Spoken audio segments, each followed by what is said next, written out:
모세의 율법에 의하면은 이스라엘의 모든 사내 아이는 태어난 지 8일 만에 할례를 받아야만 했습니다. 아무리 이스라엘 백성이라도 할례를 받지 않는다면 하나님의 백성에 들어가지를 못하고 이방인 취급을 당했습니다. 예수님도 다른 이스라엘 아이들처럼 세상에 태어나서 8일 만에 할례를 받았습니다. 할례만 받으신 것이 아닙니다. 여러분 22절을 보면은 모세의 법대로 정결예식의 날이 참에 아기를 데리고 예루살렘으로 올라가니라고 했습니다. 요셉과 마리아는 아기 예수를 출산한 후에 율법에 따라서 정결예식도 행했습니다. 그리고 이 정결예식을 받을 때는 아기를 하나님께 드리는 헌신 예식도 함께 드렸습니다. 하나님이 애굽에서 처음 난 자들을 다 죽이실 때 이스라엘의 처음 난 자들은 죽이지를 않았죠. 그때 살아나는 남은 이스라엘의 처음 난 자들은 하나님이 그시기 때문에 마땅히 하나님께 바치도록 했습니다.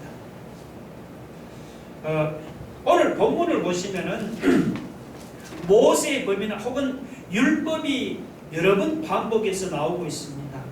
자, 22절에 보면은 모세의 법대로 그런 말이 나오죠. 또 23절에는 이는 주의 율법의 선바. 또 24절에 또 주의 율법에 말씀하신 대로. 자, 이것은 예수님이 모세의 율법에 따라서 할례를 받았다. 율법에 따라서 정결예식을 행하였다. 율법에 따라서 예수님이 자신을 하나님께 드리는 헌신 예식을 행하였다는 것을 강조하는 그런 말입니다. 그런데 예수님은 여러분 하나님의 아들로서 율법을 우리에게 주신 분이고 율법의 주인이십니다.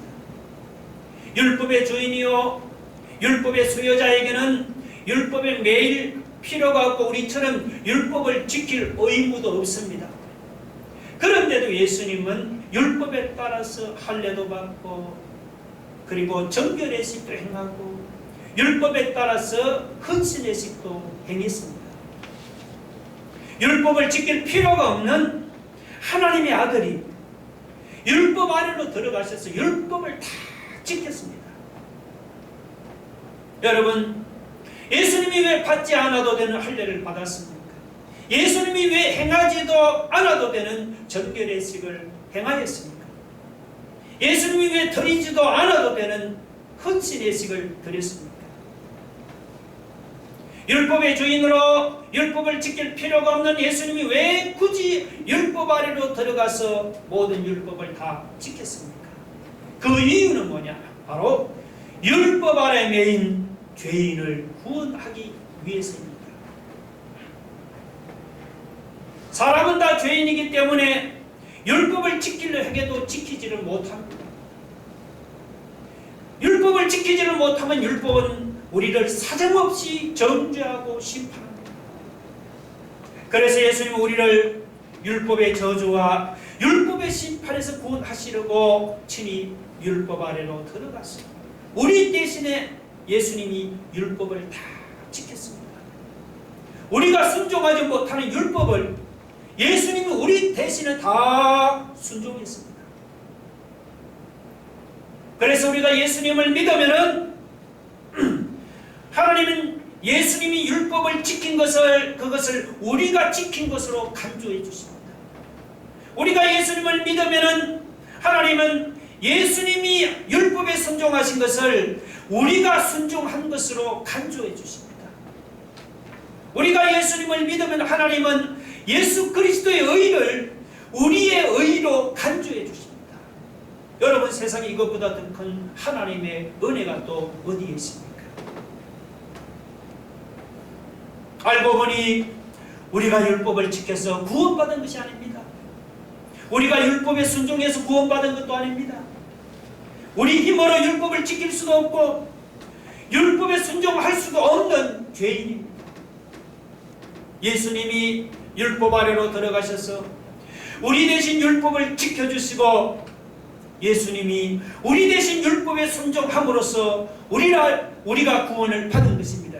할렐루야.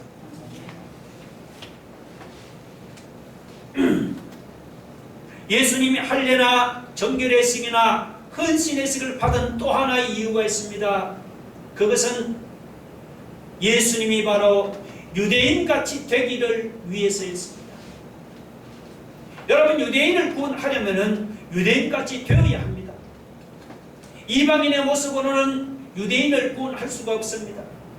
그래서 예수님은 유대인을 구원하시려고 유대인처럼 할례를 받으시고 정결의 sig을 행하고 유대인처럼 헌신의 sig을 드린 겁니다. 자, 이런 예수님을 닮은 사람을 들려면 우리는 사도 바울을 들 수가 있죠. 고린도전서 9장 22절에 보면 바울은 여러 사람에게 내가 여러 모습이 된 것은 아무쪼록 몇 명이라도 구원하고자 함이라고 했습니다. 유대인에게는 유대인처럼 행하고 율법 아래 있는 자기는 율법 아래 있는 자처럼 행하고, 그리고 약한 자에게는 약한 자같이 행한 것은 한 명이라도 더 구원하기 위해서였습니다. 유대인을 전도하려고 하면 유대인같이 되어야 하죠. 율법 아래 있는 자를 전도하려고 하면 율법 아래 있는 자같이 되어야 합니다. 약한 자를 전도하려고 하면 약한 자같이 되어야 합니다. 무식한 자를 전도하려고 하면 무식한 자같이 되어야 합니다. 그래서 바울은 영혼 구원을 위해서라면 유대인에게는 유대인같이 되고 율법 아래 있는 자에게는 율법 아래 있는 자같이 되고 약한 자에게는 약한 자같이 되고 무식한 자에게는 무식한 자같이 되었습니다. 예수님은 하나님의 아들이지만 유대인 구원을 위해서라면 예수님은 당신이 유대인처럼 되는 것을 개의치 않았습니다. 사도 바울도 영혼 구원을 위해서라면 자신이 줏대 없는 사람이나 혹은 감도 설계도 없는 사람으로 비춰져도 그는 상관하지를 않았습니다. 여러분, 오늘 우리도 영혼 구원을 위해서라면 오늘 우리 자신이 어떤 취급을 당해도 여러분 개의치 말아야 합니다. 영혼 구원을 위해서라면 우리도 예수님처럼 사도 바울처럼 우리의 자존심을 완전히 내려놓을 수 있기를 주의 이름으로 축원합니다.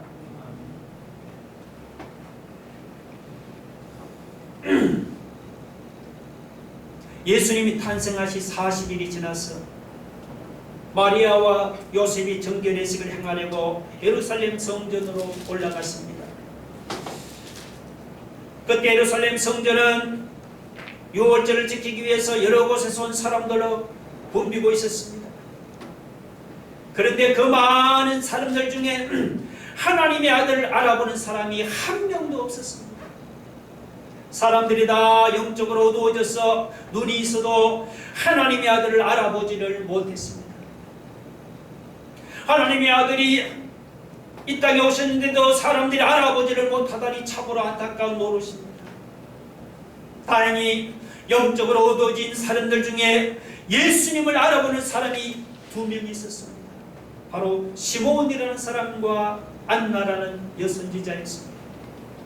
도대체 시몬과 안나가 어떤 사람이었기에 그들은 영적으로 어두워진 사람들 틈에서 하나님의 아들을 알아볼 수 있었을까요? 먼저 이 시몬이 어떤 사람인지 한번 생각해 봅시다. 여러분 25절 한번 보세요. 예루살렘에 시몬이라 하는 사람이 있으니 이 사람은 의롭고 경건하여 이스라엘의 위로를 기다리는 자라.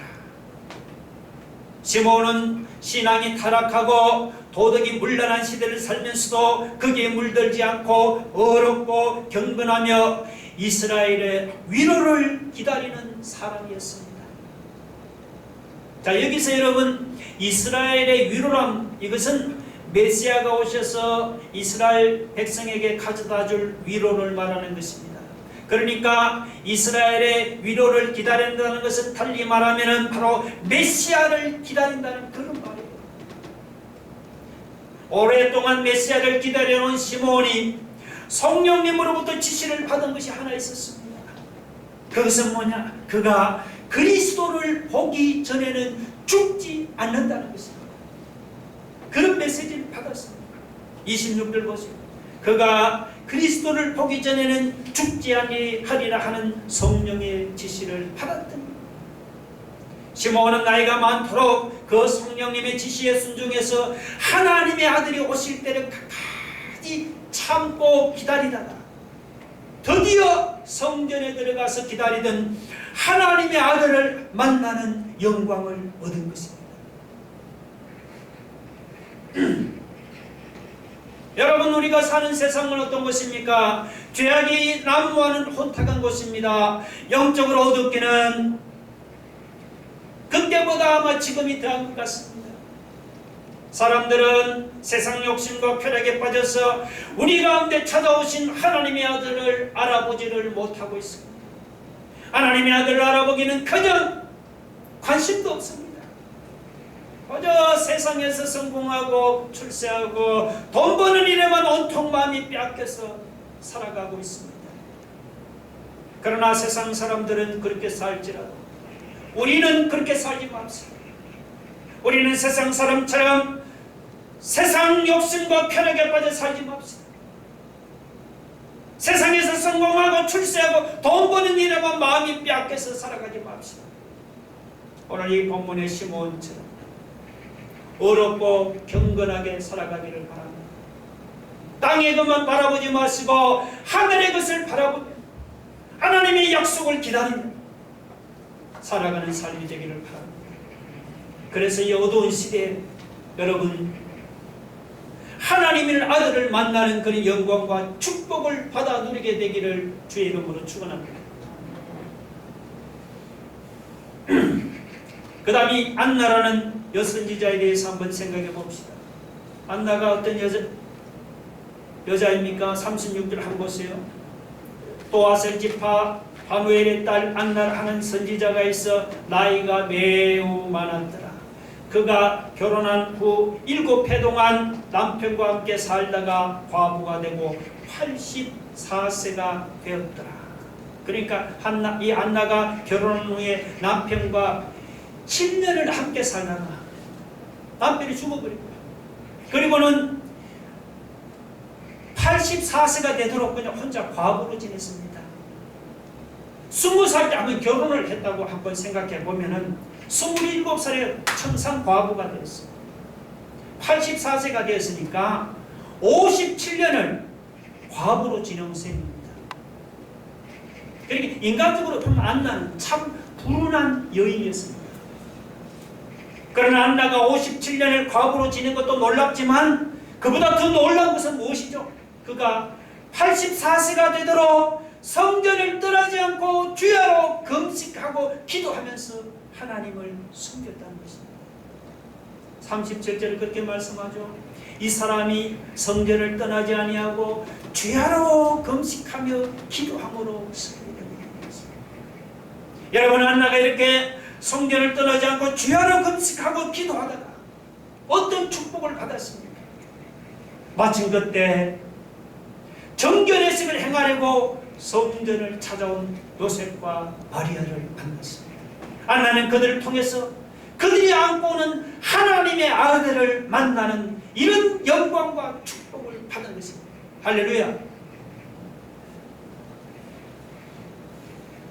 말세가 가까울수록 모이는 사람, 기도에 힘쓰는 사람을 찾아보기가 어렵습니다. 특히 지금은 코로나로 사람들이 더욱더 모이지를 못하고 더욱더 기도하지를 않습니다. 오늘 이런 시대에 우리 믿는 사람은 어떻게 살아야겠습니까?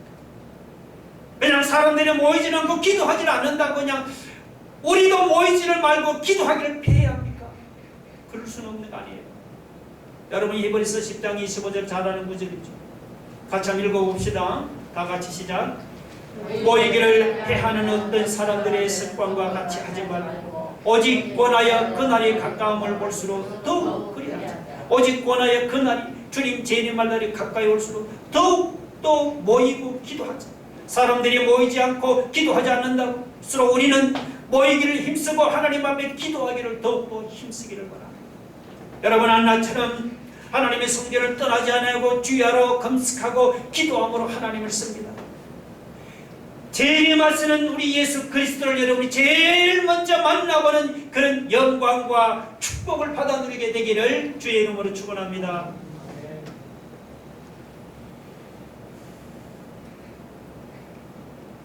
시몬이 성령의 감동으로 성전에 들어갈 때 마침 아기 예수님을 데리고 성전으로 들어오는 마리아와 요셉을 만났습니다.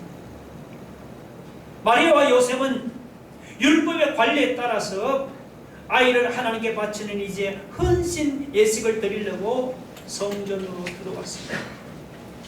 그러자 시몬은 그 아기가, 들어오는 아기가 단번에 하나님의 아들임을 알아보고는 그 아기 예수를 품에 안고 하나님을 찬양했습니다. 오늘 본문 30절로 32절이 바로 시몬의 찬양입니다. 근데 이것은 하나님에 대한 찬양이면서 동시에 이것은 아기 예수님에 대한 예언이기도 합니다. 자, 시몬이 아기 예수님에 대해서 뭐라고 예언을 했습니까? 여기에 대해서 몇 가지 생각하고 계시는, 첫째는 시몬은 자기가 안고 있는 그 아기가 단순한 아기가 아니고 주의 구원이라고 예언을 했습니다. 여러분 30절 한번 보세요. 내 눈이 뭘 봤다고 합니까? 주의 구원을 보았사. 시몬은 육의 눈이 아니고 영의 눈을 통해서 장차 아기 예수를 통해서 이루어질 그 주의 구원을 미리 본 것입니다. 여기서 여러분 시몬이 주의 구원을 보았다는 것은 자기만 주의 구원을 보았다는 것을 무슨 자랑한다든지 과시하는 그런 말이 아닙니다. 이것은 누가복음에 있는 모든 예수 믿는 신자도 시몬처럼 주의 구원을 보고 만질 수 있다는 그런 말이에요. 예수 믿는 신자 여러분 누구든지 시몬처럼 예수님이 이루어놓으신 엄청난 그 구원을 보고 만지며 체험하며 누릴 수 있다는 그런 말입니다. 여러분은 어떻습니까? 여러분은 예수님이 이루어놓으신 그 구원을 여러분이 보고 만지며 누리며 체험하고 지냅니까? 교회를 다닌다고 하지만 실제로는 주의 구원이 무엇인지도 모르고 그냥 신앙 생활을 하고 있는 것이 아닙니까?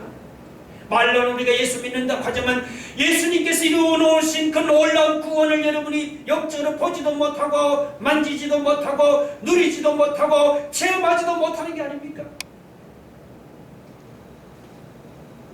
그렇다는 것은 진짜로 예수 믿는 것이 아닙니다.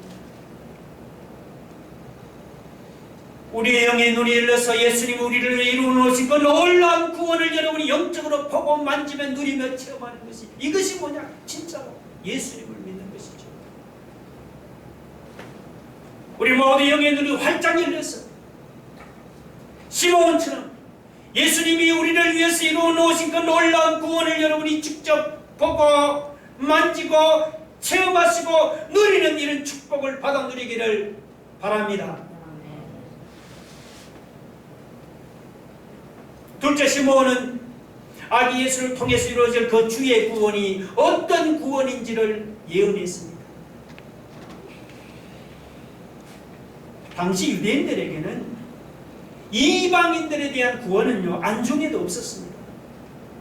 하나님의 아들이 구원자로 이 세상에 오셔도 이스라엘 백성만을 구원할 것이라고 믿고 있었습니다. 그런데 시몬은 하나님의 아들이 세상 만민을 구원하는 메시아라고 예언했습니다. 31절에 보면 이는 만민 앞에 예비하신 것이요. 자, 31절은 그러니까 하나님의 아들이 이루는 구원은 이스라엘 백성만을 위한 것이 아니고 어떻게 하는 거죠? 세상 만민을 위해 예비한 구원이라는 것입니다.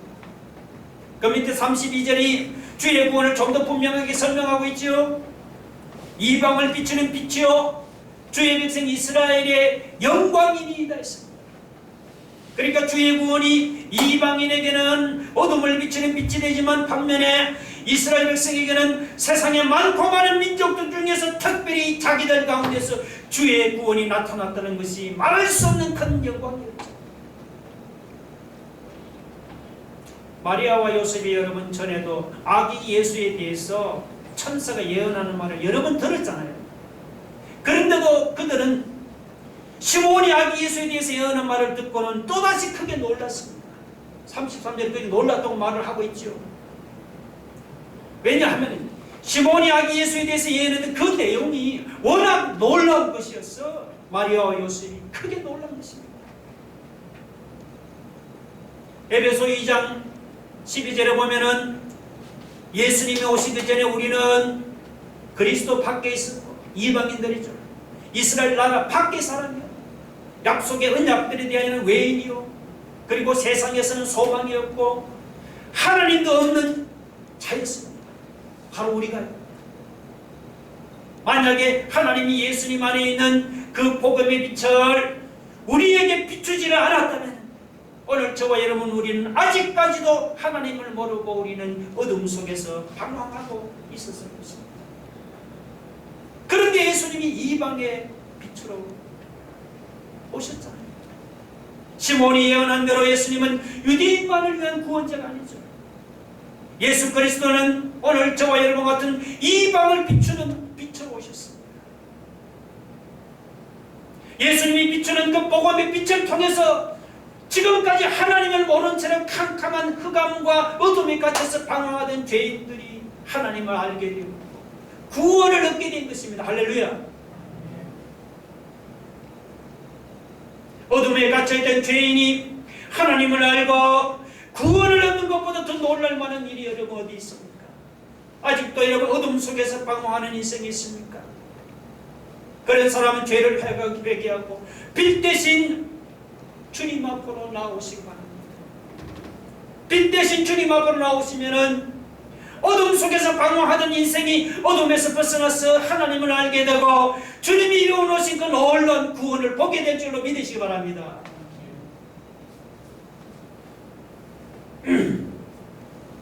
셋째로 시몬은 아기 예수가 많은 사람을 피하게 하거나 흥하게 할 것이라고 예언을 했습니다. 자, 여러분 34절 보세요. 시몬이 그들에게 축복하고 그의 어머니 마리아에게 말하여 이르되 보라 이는 예수님을 가르치지 않습니까? 이스라엘 중 많은 사람을 피하거나 흥하게 하며 예수님이 많은 사람을 피하거나 흥하게 한다고 그렇게 말씀하고 있습니다. 자, 예수님이 여러분 왜 많은 사람을 피하게 하거나 흥하게 합니까? 그 이유는 간단합니다. 예수님을 믿지 않는 사람은 피하는 사람이고 예수님을 믿는 사람은 흥하는 사람입니다. 그러니까 예수님을 믿느냐 믿지 않느냐에 따라서 인생이 흥하고 망하는 것이 어떻게 되죠? 결정되는 겁니다. 성경 한 구절 찾아볼까요? 베드로전서 2장 6절로 8절입니다. 비슷한 구절입니다. 같이 한번 읽어봅시다 여러분. 자, 시작. 보라 내가 택한 보배로운 모퉁이 돌을 시온에 두노니 그를 믿는 자는 부끄러움을 당하지 아니하리라. 그러나 믿지 않는 자에게는 부딪히는 돌과 걸려 넘어지게 하는 바위가 되었다 하였느니라. 자, 여기서 내가 택한 보배로운 모퉁이 돌, 이걸 시온 예루살렘에 둔다고 했는데 이 하나님이 택한 보배로운 모퉁이들이 뭡니까? 바로 예수 그리스도를 가르치죠. 예수님입니다. 그러니까 예수님을 그 돌된 예수를 믿는 사람은 예수님이 그에게 보배로운 모퉁이들이 되어서 그가 부끄러움을 당하지 않고 흥하게 된다 그런 말이에요. 반면에 예수를 믿지 않는 사람은 어떻게 됩니까? 예수님이 그에게 뭐가 되는 거예요? 부딪히는 돌과 걸려 넘어지게 하는 바위가 되어서 패하게 하고 망하게 한다 그런 말이에요. 여러분 내 인생이 흥하게 되기를 원합니까? 내 인생이 불같이 여러분 일어나기를 원합니까? 돈이나 지위나 인맥을 의지하지 마시고 예수 그리스도를 믿고 의지하시기 바랍니다. 돈이나 지위나 권세가 사람을 흥하게 하는 것이 아닙니다. 예수를 믿는 그 믿음이 사람을 흥하게 하고 넘어진 사람을 다시 일어나게 할 줄 여러분 믿으시기 바랍니다.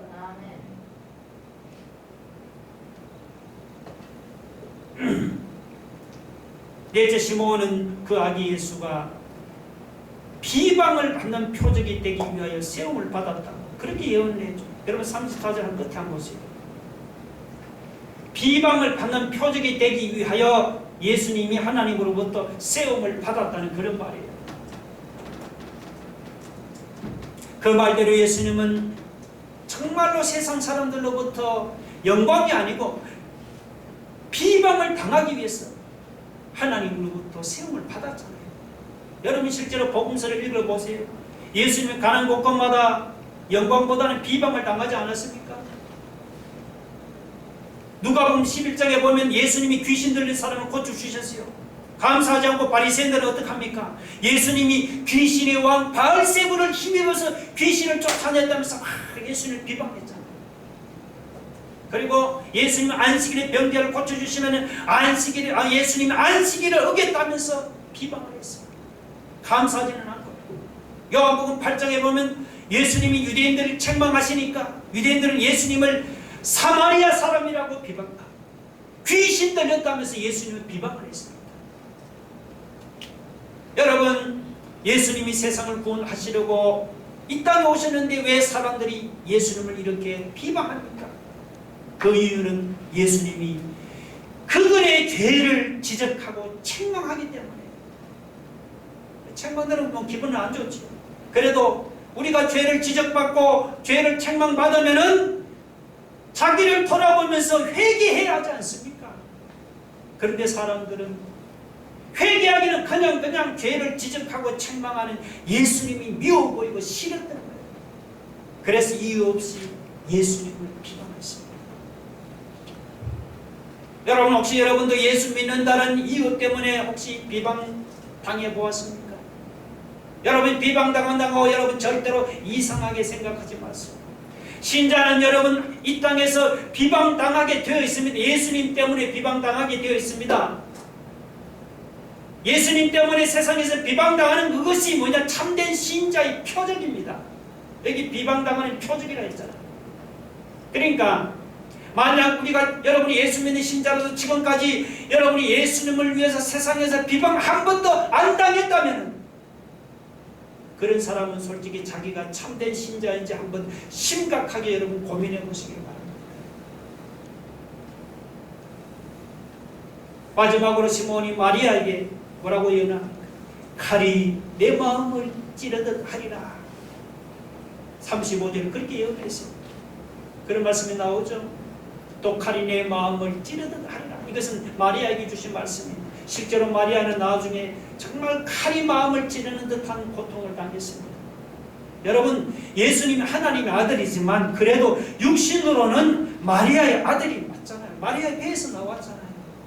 그러면 여러분 사랑하는 자기 아들이 그 험한 십자가에 못 박혀 죽는 것을 바라보는 그 어머니의 심정이 어떻겠어요? 정말 칼로 마음을 찌르는 것보다 더 심한 고통을 당하지 않았겠습니까? 여러분 마귀가 항상 우리를 속이는 게 있는데 그게 뭐냐면요, 너는 고통 없이 영광을 누리라는 것입니다. 이건 속이는 짓이에요. 십자가 없이 영광을 누리라는 것입니다. 그러나 여러분 하나님의 영광은 그냥 얻어지는 게 아니에요.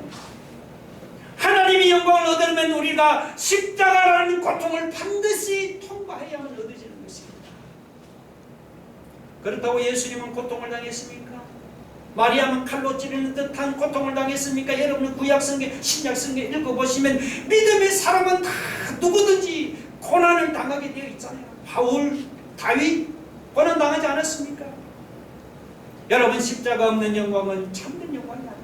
그것은 뭐죠? 바로 마귀가 가져다주는 거짓 영광입니다. 여러분 마귀의 달콤한 유혹에 속아서 여러분 거짓 영광을 따라갈 것이 아니고, 비록 칼이 내 마음을 찌르는 고통이 있더라도 여러분 나에게 주어진 십자가의 길을 여러분이 끝까지 따라갈 수 있기를 바랍니다. 그러면 여러분 그 십자가 고통의 끝에 무엇이 있느냐? 하나님이 내게 주시는 놀라운 영광이 기다리고 있을 줄로 믿으시기 바랍니다. 다 같이 한번 기도하겠습니다. 여러분 하나님의 영광은 그냥 주어진 그 십자가의 고통을 통과해요. 믿음대로는 칼이 마음을 찌른다는 고통이 있더라도 우리는 나에게 주어진 그 십자가의 길을 끝까지 따라가요. 여러분 예수님 때문에 비방당하고 이상하게 생각하지 마세요. 예수님 때문에 비방당하는 것이 그것이 신자의 표적입니다. 그러나 여러분 예수님 인생을 흥하게 하고 패하게 하는 것이 예수님이 결정하는 거예요. 예수를 믿으면 흥하고 안 믿으면 패하게 되고 망하는 것입니다. 여러분 예수님은 이 밤을 비추는 빛입니다. 어둠에서 방황하던 인생이 예수님 앞으로 나오면 다 빛을 주변에 하나님 아버지 아직도 흑암에 있는 가족들 영혼들이 있습니다. 빛 대신 주님 앞으로 나오게 하옵소서. 우리 다 같이 한번 말씀을 생각하면 통성으로 기도하겠습니다. 할렐루야. 하나님 아버지 감사합니다. 하나님의 영광은 아버지 하나님 십자가 고통을 통과해야 얻어지는 것입니다. 믿음 때문에 때로는 주님 때는 칼이 마음을 찌르는